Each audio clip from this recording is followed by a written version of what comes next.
Hey, welcome back everyone. It is Tati, your natural nail guru, and today we are getting educated.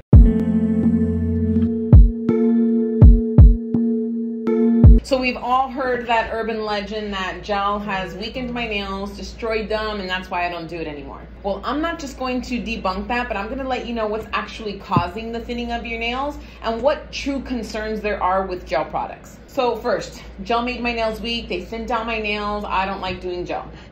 That is completely false.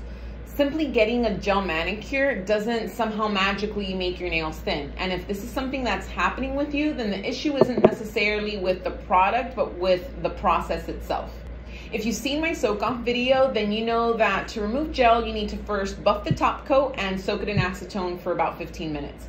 Although tedious and time consuming, it is the safest and healthiest way to be able to remove the product off of your nails. And time consuming steps is most commonly something that nail techs don't really want to deal with. So what do? They file it all completely off down to your nail plate. That's where the thinning is happening. Now, it is possible to remove gel product from your natural nails with an electric file, but this does require a very skilled technician knowing how to use it properly and someone who's investing in the right drill bits that are specifically made for natural nails to minimize or eliminate issue with damage occurring to the nail plate. And that's not really what's happening out there.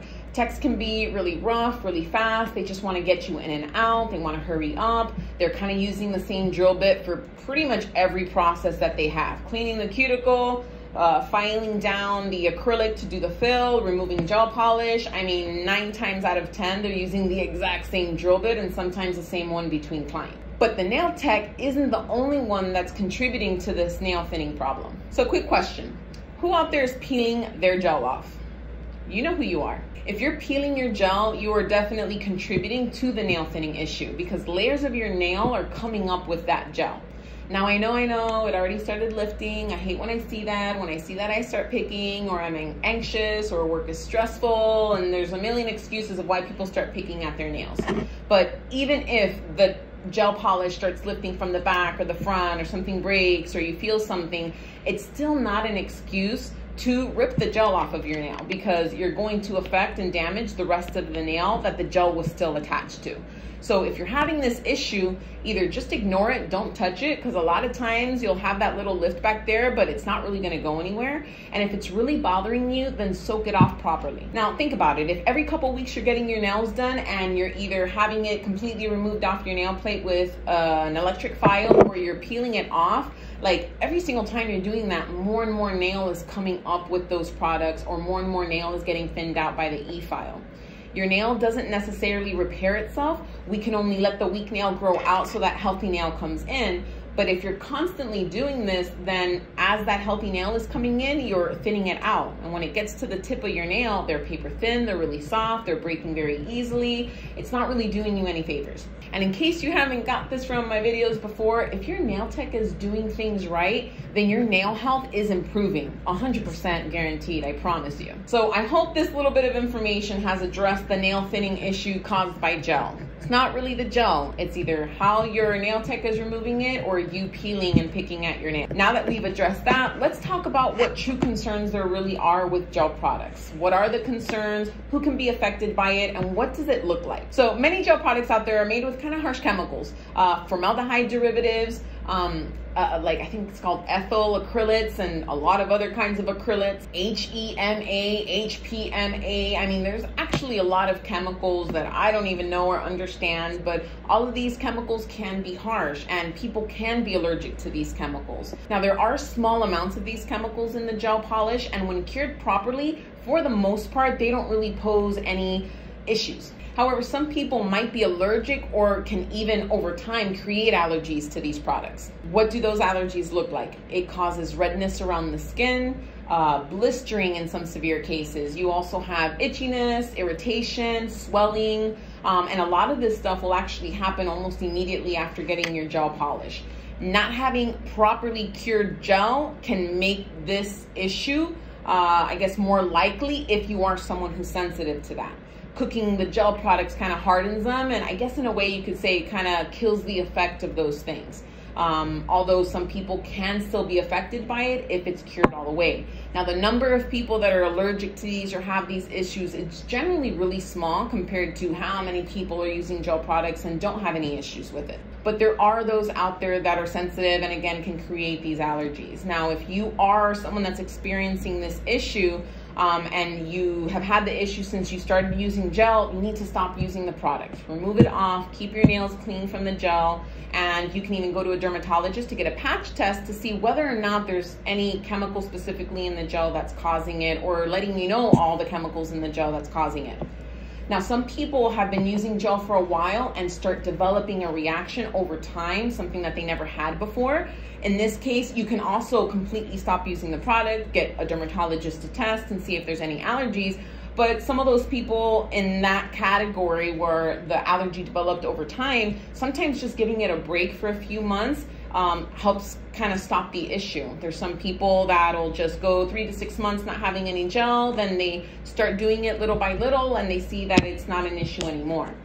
And it's crazy, but it happens. We create allergies to foods and all kinds of chemicals that we use on our face or our hair or our skin. It's just something that happens with our bodies naturally. We can't really do anything about it, but it's good to be aware because we don't want to pose any issues to ourselves. Now, as I was researching this topic and getting all the information that I can to be able to deliver it in hopefully a very cohesive and informative way, I did come across a lot of companies that have brought out products addressing some of these issues. That they're vegan friendly, organic or natural, or they're the big 5 or the big 9 free. And what that refers to, the 5 or the 9, are those specific chemicals that we're talking about that, maybe we just don't want to deal with. And more companies are coming out. Hopefully more and more will continue to come out, and greater varieties.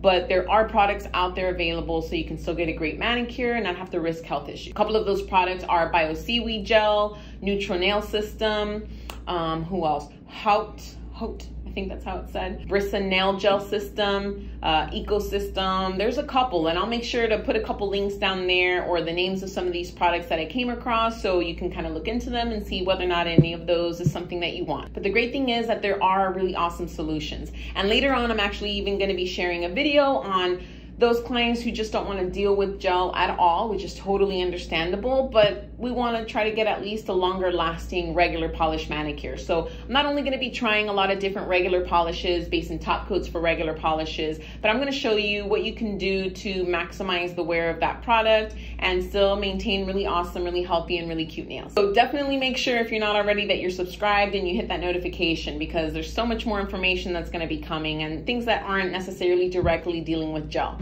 Remember, I'm your natural nail guru, so I want to make sure that I'm delivering all the information that's going to help and benefit your natural nails. Although I do love gel products, I know that it's not really a thing for everyone, and I want to make sure that we're helping everyone out there. Now, me myself, being someone who only offers gel polish for hands and really kind of lives by the gel product, I'm actually so glad that I did this video, because in the research I found a lot of information that's going to help me when I start making my own products very soon, hopefully. And seeing that there is opportunity for more healthier gel products, it's definitely something that I'm really excited to get into. And in the meantime, I'm definitely going to be making sure to offer these products in my shop, because although I haven't had any of the issues with my clients, I'm currently in the process of growing. I have more clients that are waiting to get in, and I want to make sure that I have a great solution for everyone out there, and a healthy one as well. So that's what the Natural Nail Guru has for you today, guys. I hope that the information was informative. I know it was a lot, and there might be things that I didn't get very specific on, but please make sure that you're commenting down below. If you have me on Instagram, send me a DM. I can get a little bit delayed in responses because it gets a little crazy with the amount of messages I get, but I promise you I try to be on top of it weekly, at least, very regularly, and I want to make sure that I'm answering your questions. Plus, I want to make sure that there's nothing else out there for me to learn on the subject, and what I've learned is there's always something to learn. So don't hesitate, drop a comment down below, and of course, as always, if you haven't already, please subscribe and hit that notification icon, and make sure you share. We want to get everyone on the right page with what's right for our nails, and there's a lot of people out there that are looking for these answers and aren't really finding them. So do everyone a favor and share, because there's so much information to go around. So thank you again, everyone, for tuning in. I'm actually really excited that the next video is going to be a review on one of the products that I mentioned. Bio Seaweed Gel. It has the big 5 free, cruelty free, it's vegan, it's supposed to be really awesome, and I'm actually trying out their one-step gel system. So it's literally just prep the nail, 2 coats of color, and done. I'm really excited to get those results and get them out to you, and it's going to be the next one. So don't miss out. Until then, I hope you guys are learning lots, and I'll see you guys on the next one. Bye.